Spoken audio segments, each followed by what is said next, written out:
Good morning students. चलिए chemistry हम कल पढ़ रहे थे तो कहाँ तक पढ़ लिए थे हमने? बॉन्ड चैप्टर कंप्लीट कर दिया था सारा। लास्ट में आपको कल polar non polar coordinate bond Lewis structure वगैरह ये सब तो पहले ही हो गया था। तो आज हमने करना है, देखिए आज नया चैप्टर करना था हमने, हाइब्रिडाइजेशन। क्या नाम है? हाइब्रिडाइजेशन। इसको क्या बोलते हैं? संकरण। देखिए संकरण क्या होता है, हमने आपको बताया था पहले कि हमारे पास उप कक्षाएं होती है S, P, D, F और कक्षाएं क्या होती थी K, L, M, N। ठीक है, यहाँ पे इनका कोई काम नहीं है।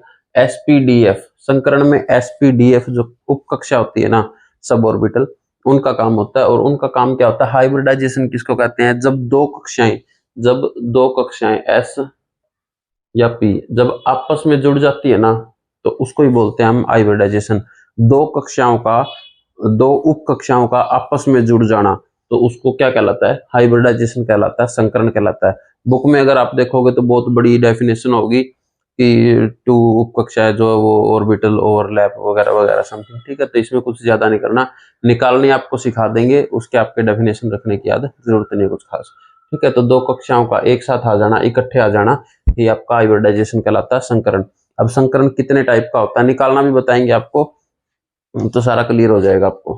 अब हाइब्रिडाइजेशन कितने टाइप का होता है देखिए, पहले आपको टाइप बता देते हैं। और ये दो उपकक्षाएं अलग अलग होती हैं, लेकिन जो लिखते हैं ना वो सिर्फ इसको S और P से ही लिखेंगे हाइब्रिडाइजेशन को। ठीक है, देखिए तीन तरह का होता है। एक होता है sp3, पहले sp, एक sp2, एक sp3। ठीक है, sp, sp2, sp3। देखिए इसमें अलग अलग उप कक्षाएं हैं, हालांकि देखने में ये लग रहा है कि एक S उप कक्षा है एक P उप कक्षा है, लेकिन ये अलग अलग सब कक्षाएं होती हैं। ठीक है, अब इसमें देखिए क्या डिफरेंस होते हैं। ये जो है ये रेखीय होता है, रेखीय। ठीक है, रेखीय मतलब ऐसे लाइन की तरफ, बस ये होता है हाइब्रिडाइजेशन। और दूसरा sp2 जो है ये त्रिविमीय होता है। त्रिविमीय का मतलब होता है, ज्यादा टेक्निकल वर्ड हो गया, 3D, 3 डायमेंशनल।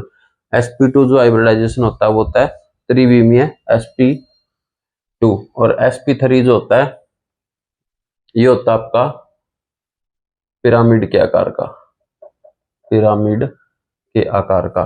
ठीक है, पिरामिड कैसे बनता है आपका? ऐसे ऐसे से बनता है कुछ, ये इस तरह से। ठीक है, ये होता है पिरामिड। 3D में अगर देखेंगे तो इस तरह का पिरामिड बनता है। तो तीन तरह के होते हैं हाइब्रिडाइजेशन, sp, sp2, sp3। अब ये रेखीय होता है तो इसमें एंगल कितना बनेगा? 180 डिग्री। अगर ये रेखीय होता है तो इसमें एंगल कितना बनता है? 180 डिग्री। ये 3D होता है, इसमें एंगल बनता है आपका 120 डिग्री, 120 डिग्री। और जो sp3 है इसमें आपका एंगल बनेगा 109 डिग्री का। ठीक है, तो इसको देखने से क्या पता चल रहा है? जैसे जैसे हाइब्रिडाइजेशन बढ़ रही है, जैसे जैसे हाइब्रिडाइजेशन बढ़ रही है तो आपका एंगल जो है वो कम होता जा रहा है। तो इससे आप क्या लिख सकते हैं? हाइब्रिडाइजेशन जैसे जैसे बढ़ रही है तो एंगल आपका कम होता जा रहा है। ठीक है, इसको हम लिख सकते हैं, देखिए ऐसे लिख दे इसको, hybridization, hybridization inversely proportional to bond angle. Hybridization आपकी जितनी ज्यादा बढ़ेगी, बॉन्ड एंगल आपका उतना ज्यादा कम होता जाएगा। ठीक है, तो इसको ऐसे भी लिख सकते हैं। इसका मतलब ये होगा, अगर sp है तो 180 डिग्री है, sp2 है तो 120 डिग्री है, sp3 है तो 109 डिग्री है। और जो तीसरा होता है इसमें, ये दो कक्षाओं से बनी होती है। कितनी कक्षा? दो उप कक्षाओं से ये बनी होती है। दो उप कक्षा कैसे गिनोगे? देखो याद रखने का तरीका क्या है, S कितना है इसमें? एक, P कितना है? एक, तो होगी दो उप कक्षा होगी। और जो sp2 है ये तीन उप कक्षाओं से मिलकर बनी होती है। कैसे? दो तो ये होगी और एक ही होगी, तो कितनी होगी टोटल? तीन। तो तीन उप कक्षाओं से मिलकर बनती है। और sp3 जो है ये इसमें एक ही हो गया, तीन ही हो गया, तो ये टोटल चार उप कक्षाओं से मिलकर बनती है, चार उप कक्षा। ठीक है, तो ऐसे बनती है। ये है आपके हाइब्रिडाइजेशन तीन तरह की। जब भी दो उप कक्षाएं आपस में जुड़ जाती हैं या मिल जाती हैं और नजदीक आ जाती है तो उसको हाइब्रिडाइजेशन, संकरण बोला जाता है। तीन तरह की होती है, sp1, sp2 और sp3। sp1 रेखीय होती है, sp2 sp रेखीय होती है, sp2 त्रिविमीय यानी कि 3D होती है, और sp3 जो है वो पिरामिड के आकार की होती है। एंगल देखा जाए sp का एंगल 180 डिग्री, sp2 का एंगल 120 डिग्री और sp3 का जो एंगल है वो 109 डिग्री होती है। आकार आपको बता दिया है। sp दो उपकक्षा से मिलकर बनती है, sp2 तीन उपकक्षाओं से मिलकर बनती है, sp3 चार उपकक्षाओं से मिलकर बनती है। इसको याद रखने का तरीका ये आपको बता दिया। इसमें दोनों एक एक है तो दो उपकक्षा, एक दो है तो तीन उपकक्षा, एक और तीन है तो चार उपकक्षा। ठीक है, अब इसमें थोड़ी सी हम प्रैक्टिकल बात कर लेंगे।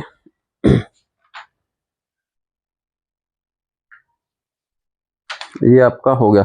अब देखिए हाइब्रिडाइजेशन में क्या होता है, जब भी हम निकालेंगे हाइब्रिडाइजेशन, मान लो CH4 है, जब इसके निकालेंगे तो इसमें कितने सिंगल बॉन्ड है, टोटल सिंगल बॉन्ड। हाइब्रिडाइजेशन किससे निकाली जाती है, ज्ञात कैसे करते हैं हाइब्रिडाइजेशन को, देखिए यहाँ लिख देते हैं। इसका स्क्रीनशॉट लेना तो ले सकते हो आप।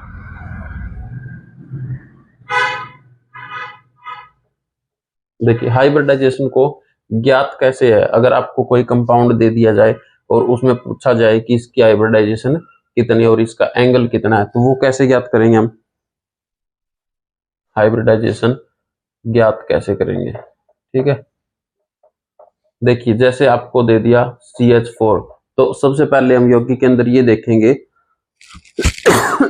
सॉरी, सबसे पहले तो ये देखना है कि इसके अंदर सिंगल बॉन्ड कितने हैं, सिंगल बॉन्ड या सिग्मा बॉन्ड, इनको हम काउंट करेंगे। ठीक है, कि कितने इसके अंदर हैं, इसको काउंट करेंगे। दूसरा, लोन पेयर कितने इसके अंदर, लोन पेयर, इसको भी काउंट करेंगे कि लोन पेयर कितने हैं। ये जो दोनों का जो सम होता है ना, इसी को हम बोलते हैं हाइब्रिडाइजेशन, इसी से ये हाइब्रिडाइजेशन ज्ञात होती है। ठीक है, तो कोई भी तत्व आपको यौगिक दिया रहेगा, उसके अंदर सिंगल बॉन्ड कितने हैं, यानी कि सिग्मा बॉन्ड कितने हैं, सिग्मा पढ़ेंगे जब भी हम हाइब्रिडाइजेशन बात करेंगे, तो बॉन्ड नहीं, सिग्मा बॉन्ड, और लोन पेयर कितने हैं उसके अंदर। अगर वो चीज हम ज्ञात कर पाते हैं तो समझ लो आपने जो संकरण है वो निकाल लिया। जैसे मान लो इसमें देखें, अगर हम कहें कि सिग्मा बॉन्ड जो है वो 4 है और लोन पेयर जो है वो 0 है, तो ये कौन सी हाइब्रिडाइजेशन होगी, 4 किस में होते हैं, sp में तो 2 ही होते हैं, 2 ही, sp2 में 2 और 1 3 होते हैं, और sp4 sp3 में 3p और 1 ये 4। तो ये जो CH4 मीथेन की जो हाइब्रिडाइजेशन है वो sp3 हो जाएगी। sp3 हो गई तो इसका एंगल कितना हो जाएगा, sp3 का एंगल 109 डिग्री होता है।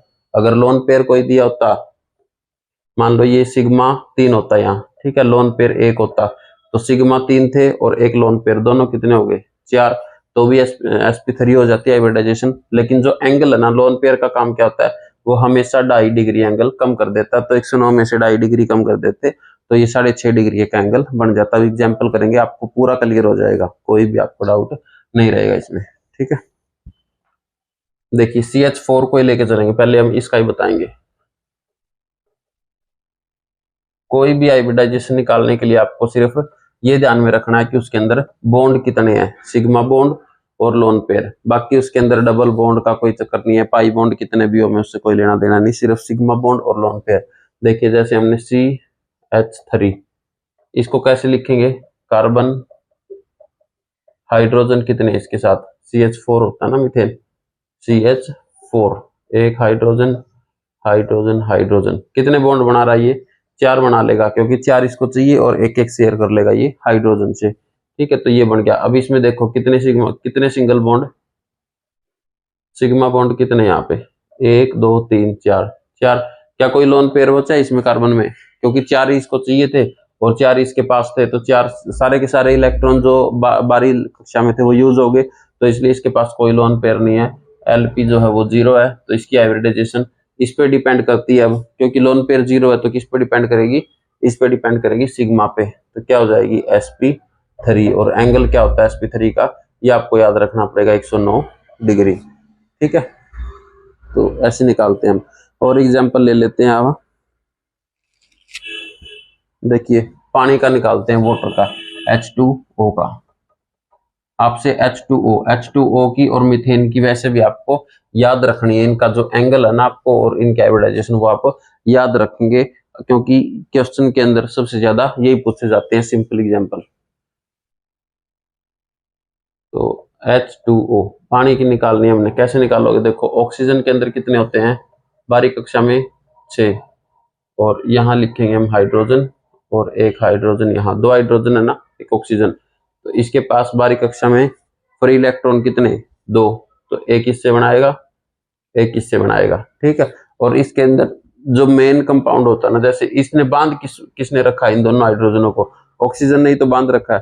तो सिर्फ ऑक्सीजन के ऊपर जो लोन पेयर है ना, सिर्फ उनको ही काउंट करेंगे हम, उनको ही कंसीडर करते हैं, बाकियों को कंसीडर नहीं करेंगे।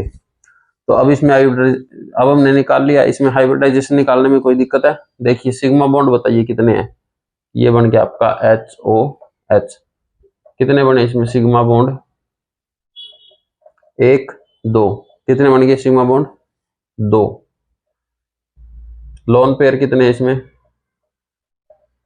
लोन पेयर देखिए, इस पे कोई लोन पेयर है नहीं है, इस पे भी नहीं है, और काउंट भी नहीं करना, क्योंकि जो मेन बांध के रखता है ना उसी को हमने सिर्फ काउंट करना है। तो 2 लोन, एक लेन पेयर इस पे है, एक इस पे है। तो कितने हो गए लोन पेयर टोटल? 2। सॉरी, देखिए कितने हो गए टोटल, गिन लो। किसको गिनना हमने? लोन पेयर और सिग्मा बॉन्ड को। तो ये हो गए टोटल 4। तो 4 हाइब्रिडाइजेशन किसकी होती है? sp3, 3 p और 1 s, 4 होगी। तो जो पानी की जो हाइब्रिडाइजेशन होती है आपकी sp3 हो जाएगी। और इसका एंगल की अगर बात करें, एंगल कितना होता है sp3 का? 109। लेकिन इसमें लोन पेयर कितने हैं? 2। और एक लोन पेयर आपको पहले ही पढ़ा चुके हम कि 2.5 डिग्री एंगल कम कर देता है। अगर 2 है तो ये 5 डिग्री एंगल कम कर देंगे।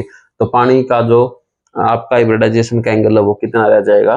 5 डिग्री इसमें से घटा के 104 डिग्री, ठीक है। किसी को कोई भी डाउट है तो पूछ सकते हैं अपना डाउट कि इसमें ये हमने कैसे कर दिया। तो इसका एंगल हो जाएगा 104 डिग्री, ठीक है। ये आपको दोनों याद रखने हैं, मीथेन का और पानी का, दोनों की हाइब्रिडाइजेशन sp3 होती है। लेकिन मीथेन का जो एंगल होता है उसका 109 डिग्री होता है, क्योंकि कोई भी लोन पेयर उसके अंदर नहीं होता। और पानी की जो एंगल होता है वो होता है आपका 104 डिग्री, क्योंकि 2 लोन पेयर इसके अंदर, एक ये और एक ये इसके अंदर फ्री रह जाते हैं, इसलिए 4 डाई डाई करके 2 एंगल 5 डिग्री एंगल कम कर देंगे, ठीक है। कोई किसी को दिक्कत है, कोई भी किसी को किसी तरह का डाउट है तो वो पूछ सकता है।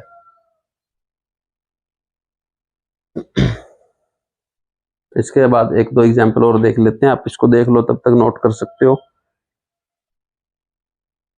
पाई बॉन्ड को हमने इसमें नहीं देखना है, सिग्मा बॉन्ड को सिर्फ कंसीडर करेंगे।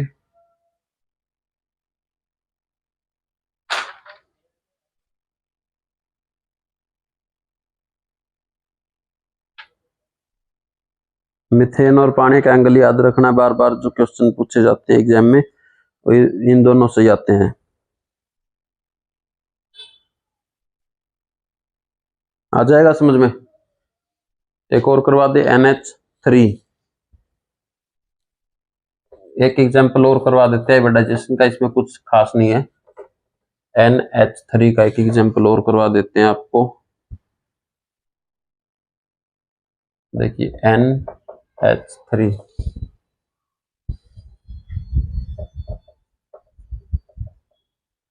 NH3 कैसे लिखेंगे, इसको कैसे बनाएंगे? नाइट्रोजन कितने चाहिए इसको? नाइट्रोजन की बारीक कक्षा में 3 इलेक्ट्रॉन चाहिए होते हैं, 5 होते हैं, 3 चाहिए होते हैं नाइट्रोजन को। तो एक यहां से ले लेगा, एक यहां से ले लेगा, एक यहां से ले लेगा, 3 और 2 यहाँ पे रह जाएंगे। हाइड्रोजन कितने हैं? यहाँ 3 दिए हुए हैं, तो एक इससे शेयर कर लिया, एक इससे शेयर कर लेगा और एक इससे शेयर कर लेगा, ठीक है। तो ये क्या बन जाएगा आपका? नाइट्रोजन ट्रिपल बॉन्ड H, ये बन जाएगा। अब देखेंगे इसमें NH3 ट्रिपल बॉन्ड नहीं, सॉरी, सिंगल सिंगल बॉन्ड बन रहे ना, एक सिंगल यहाँ, एक सिंगल यहाँ, एक सिंगल यहाँ। तो कितने सिग्मा बॉन्ड हो गए इसमें? सिग्मा बॉन्ड लिखेंगे हम, सिग्मा बॉन्ड कितने हुए? 3, 1 2 3, 3 बन गए। और इसके अंदर कोई लोन पेयर है? पाई बॉन्ड कोई नहीं है, क्योंकि पाई बॉन्ड तभी बनता है जब कोई डबल बॉन्ड बने। और क्या इसके अंदर लोन पेयर कोई है? क्योंकि ये बांध के रखता है ना, तो इसका देखेंगे लोन पेयर 1 है इसके अंदर, ये वाला। तो लोन पेयर 1, इसकी भी हाइब्रिडाइजेशन टोटल कितने हो गए? 3 और 1 4। तो हाइब्रिडाइजेशन क्या हो जाएगी? sp3, इसकी हाइब्रिडाइजेशन क्या हो जाएगी sp3, और इसका एंगल कितना हो जाएगा NH3 का एंगल कितना हो जाएगा बताइए। लोन पेयर कितने इसके अंदर एक, तो एक लोन पेयर है तो कितना एंगल कम कर देगा 2 and 1/2। टोटल sp3 का 109 होता है -2 and 1/2, तो ये हो जाएगा आपका 6.5, 106 डिग्री हो जाएगा, 106 और आधा, ठीक है 106.5 डिग्री एंगल ये आपका हो जाएगा। किसी को भी कोई दिक्कत है हाइब्रिडाइजेशन में तो वो अपना डाउट पूछ सकता है। समझ में आ गया कैसे निकालते हैं, सिर्फ सिग्मा बॉन्ड को और लोन पेयर को काउंट करेंगे और आपको एंगल तीनों को याद रखना पड़ेगा। एसपी का होता है 180 डिग्री, sp2 का 120 डिग्री और sp3 का जो होता है वो होता है आपका 109 डिग्री। अगर जितने भी लोन पेयर हैं उसको काउंट करके एक लोन पेयर 2.5 डिग्री एंगल कम करता है, जितने भी लोन पेयर है उनका टोटल करके उसमें से एंगल में से घटा देंगे जो इनके प्री डिफाइंड एंगल है 120, 180, 20 और 109। ठीक है, किसी को कोई दिक्कत है तो पूछ लें।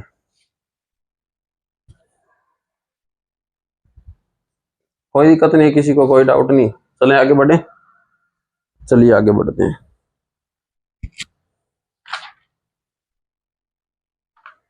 तो बॉन्ड का चैप्टर आपका खत्म हो गया है।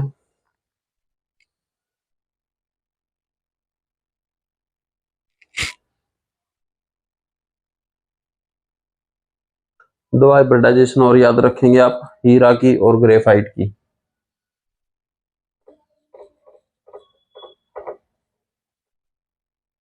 हीरा की और ग्रेफाइट।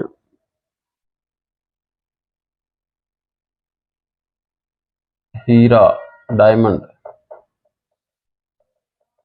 हीरा sp3 और ग्रेफाइट की जो आपकी संकरण होती है वो होती है sp2। ग्रेफाइट का एंगल होता है 120 डिग्री, इसको याद रखना है, इसका निकालने का कोई फार्मूला नहीं है। और ये होता है आपका 109 डिग्री और इसलिए ये चमकीला होता है। ठीक है, इसकी हाइब्रिडाइजेशन ज्यादा होती है इसलिए हीरा चमकीला होता है। और ग्रेफाइट जिसकी पेंसिल के अंदर यूज होता है, ग्रेफाइट एक पदार्थ होता है जो पेंसिल का जो मसाला बनता है ना वो बनता है आपका ग्रेफाइट से।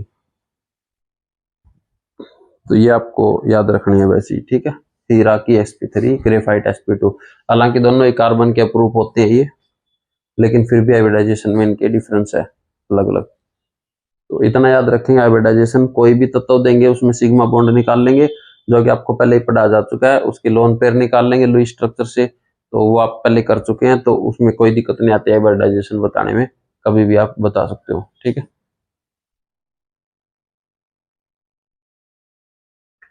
ठीक है। तो एक बेंजीन की स्ट्रक्चर है, अगर आप चाहें तो करवा देते हैं, थोड़ी सी, इसमें कुछ नहीं है, चलो बाद में कर लेंगे, ये इतने अर्जेंट जरूरी नहीं है। इसका फार्मूला होता है C6H6, 3 तरह से इसको लिख सकते हैं। तो अगली क्लास में हम नेक्स्ट में एलिमेंट मेटल के बारे में दोबारा से पढ़ेंगे। ठीक है, मेटल, धातु, धातु, ये सब दोबारा पढ़ेंगे और इनके बारे में पढ़ेंगे हम आगे। तो चलिए आज के लिए यही आज क्लास खत्म करते हैं, बाकी कल करते हैं। इतना सब आप रिपीट करके आएंगे, कल पूछा जाएगा आपसे। ठीक है, धन्यवाद।